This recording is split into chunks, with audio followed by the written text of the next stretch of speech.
Galicia mantén a evolución positiva dos datos do paro co mellor mes de xullo da serie histórica.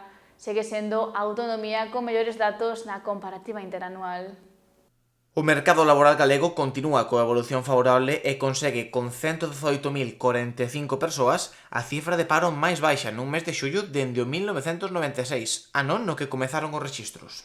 Sitúase así como a segunda autonomía en baixada do paro na evolución anual con 7,38%. O paro baixou nas 4 provincias, nas 7 cidades e en todos os sectores de actividade.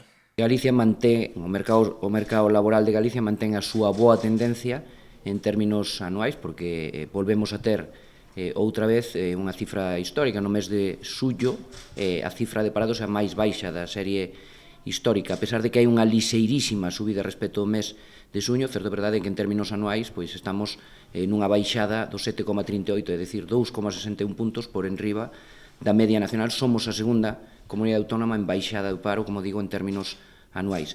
En o que se refire ás afiliacións, tamén un bo dato, temos 8.500 novas afiliacións, mentras que no mercado laboral do conxunto de España, pois as afiliacións caeron en preto de 10.000 persoas. Por lo tanto, eu digo sempre que as cifras hai que analizalas a nivel de tendencia, e na tendencia anual, como digo, o mercado laboral galego está evolucionando positivamente. Nos datos por comarcas, facilitados pola Consellería de Emprego, podemos ver a tendencia positiva na baixada do paro. O Barbanza perde parados nos seus 4 concellos, pasando de 2.432 no mes de xuño a 2.377 en xullo, unha baixada de 55 persoas. Na análise por concellos, o que máis cambios experimenta é Ribeira, pasando de 1.118 parados no mes de xuño a 1.089 en xullo, unha diferencia de 29 persoas. Rianxo baixou en 12, de 374 a 362.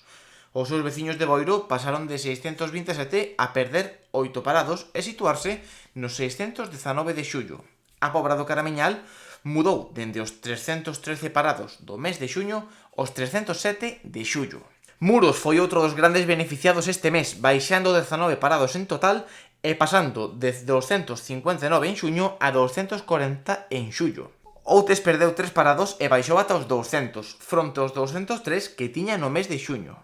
Noia, pola contra, sumou parados e pasou de ter 493 en xuño a 494 en xullo.